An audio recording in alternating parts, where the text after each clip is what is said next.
Well, today I'm going to talk about insurance claims, what's claimable under the body corporate policy, how to lodge a claim, what supporting documents are required, and what insurance should an owner have if a unit's tenanted. We all should know that's landlord's insurance, which generally includes public liability, contents and loss of rent.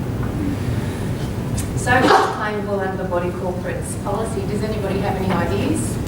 What about carpets? Does anybody know carpets are covered? No, they're not. What about incinerators?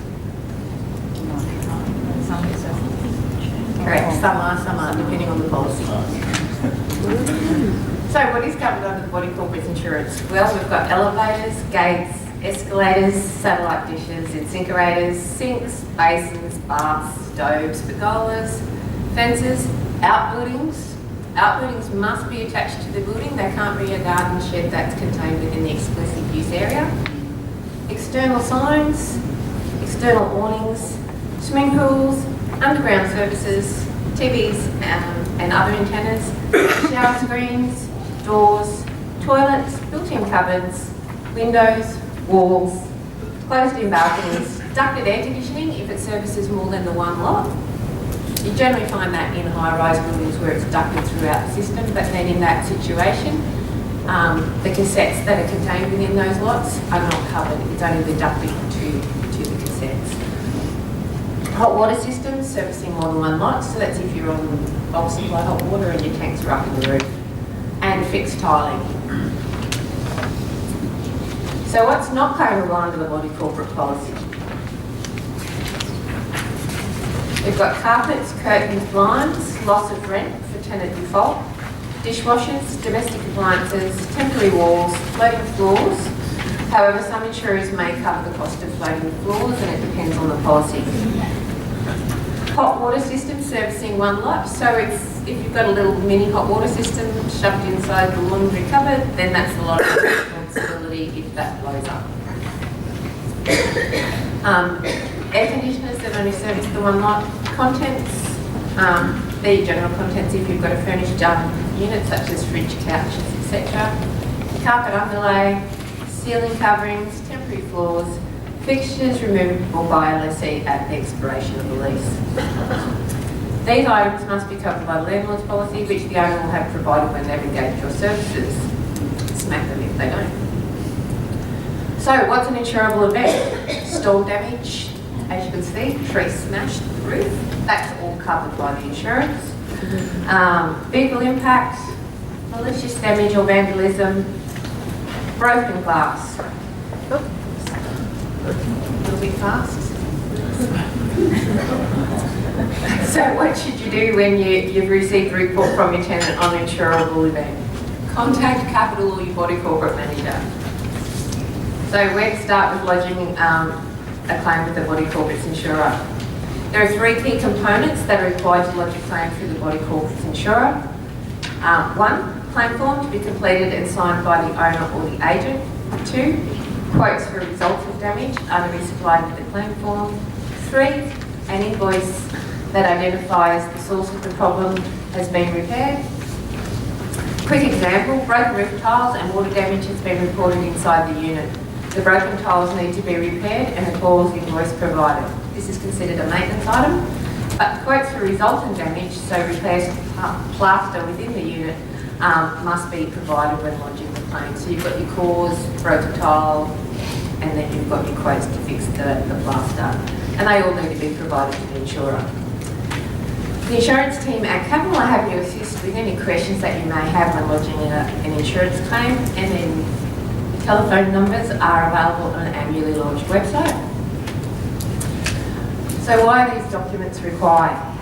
To ensure there's no misunderstanding in what is being claimed and how the damage has occurred. It's important that the claim form is completed by the owner or the agent rather than Capital, to ensure that no information is omitted from the claim that may result in disappointment. Having all the facts and supporting documents may prevent delays. The insurer will need to know the extent of the damage, therefore submitting a quote for the resultant damage will assist with processing of the claim and will also identify if an assessor is required to attend the premises. As a general rule, an assessor will be appointed by the insurer if the claim exceeds $6,000. Additional information. Providing additional information will assist with the processing of the claim. Take photos of the damage. Provide contact details of the occupant in order to gain access to the property, or of the persons responsible for the resulting responsible for the damage if known to the occupant. They might have a guest that's come over, had a few drinks, they've decided to go out to the back, have a bit of a party, and they've kicked the common property doors in when they're trying to come back in. They've seen that one on YouTube a few times. The property manager is to obtain quotes to fix the resultant damage, report malicious damage to the Queensland Police Service, and request police reference number. And don't forget the cause invoice if applicable. After notifying of an insurance claim, Capital will forward an information pack. I don't know what other corporate managers do, but this outlines what's required by you in order to lodge your claim. The claim form, insurance fact sheets, legislation extract regarding the excess. The Capital will advise in that pack who's responsible for the excess and the amount of excess payable. And then you can return your completed forms via email to insurance@capital.com.au or by post, if you're that way inclined. And upon receipt of the documents, the claim will be lodged with the body corporate insurer. Claim acknowledgement. Once lodged, you'll be issued with a reference number. This is Capital's reference number and not the insurance. Your reference number enables a quick response when obtaining updates for your claim. Once the insurer reviews the claim, they will provide notice of outcome to Capital's office, which will be passed on to the person who lodged the claim. If accepted, the repair work will need to be carried out within a reasonable time frame. Once the work is completed, the invoice for those repairs will be sent to the insurer, where either the contractor will be paid directly or the body corporate reimbursed.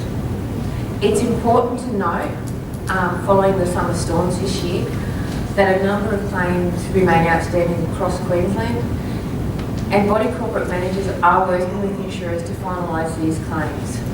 However, we can't stress enough the importance of providing as much information as possible at the time of lodging a claim. So, in summary, Capital will facilitate the claim process once all the supporting documents are received. The claim form, quote to rectify resultant damage, cause invoice, photos of damage, and contact details. Upon receipt, the insurer provides a notice of outcome regarding the claim and will notify the owner or the agent of the outcome and the appropriate action that will be taken to finalise the claim. Does anybody have any questions?